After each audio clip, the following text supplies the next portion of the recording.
طبق маълумотҳои воридгашта рӯзҳои дуюми январ дар ҳудуди ҷумҳурӣ, махсусан дар роҳҳои кӯҳӣ, эҳтимолияти фаромадани тарма дар натиҷаи он боришотҳое ки рӯзҳои 30 ва 31 мушоҳида карда шуд, пешгӯӣ мешавад. Бештар бояд зикр намуд, ки дар шоҳраҳои Душанбе, Чанок ва аз он ҷумла дар қисмати ғарбии вилояти мухтари Кӯҳистони Бадахшон эҳтимолияти фаромадани тарма ва аз он ҷумла сандрезиш хеле зиёд мегардад.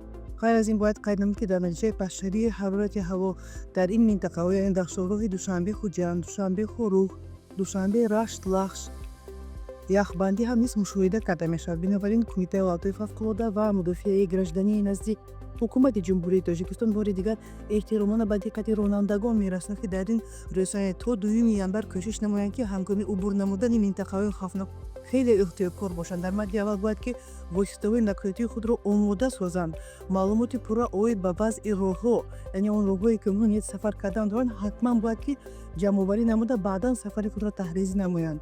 Ҳангоми ба ягон ҳолати фавқулодда дучор шудан, ҳатман бояд, ки ронанда бо телефони худ на кам аз 2 сим-карта дошта бошад, то ин ки бо кумита дар тамос бошанд.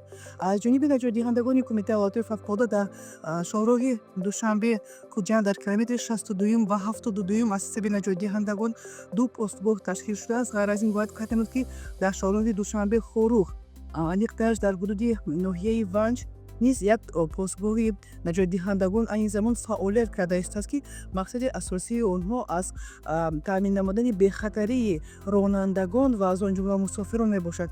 Лекин дар мадди аввал бояд, ки беш аз ҳама ҳар як ронанда ва ҳар як мусофир ҳангоми пеш аз сафар намудан масъулияти баландро эҳсос намояд нисбати ҳифзи саломатии хеш ва аз он ҷумла наздикони худ.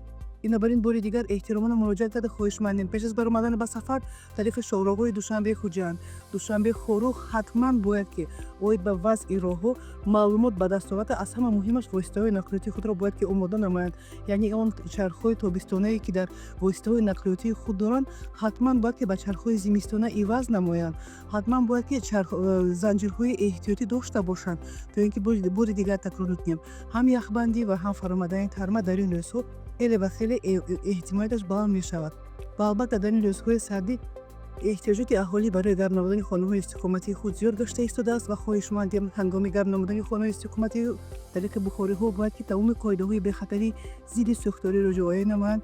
Бори дигар пайвастшавии бухорӣ бо қубурҳо санҷида шавад, то ин ки аз эҳтимолияти заҳролудшавӣ ҳар як шаҳрванд эмин бошад.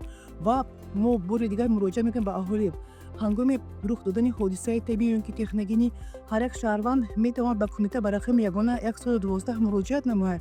Лекин албатта илоҷи воқеият пеш аз вуқӯъ мебошад ва ҳар як шаҳрванд метавонад, ки он заминаи мобилии сос, ки кумита соли гузашта таҳия намудааст, ва ҳар як шаҳрванд имконият дорад, ки онро ба телефони мобилии худ боркашӣ намояд.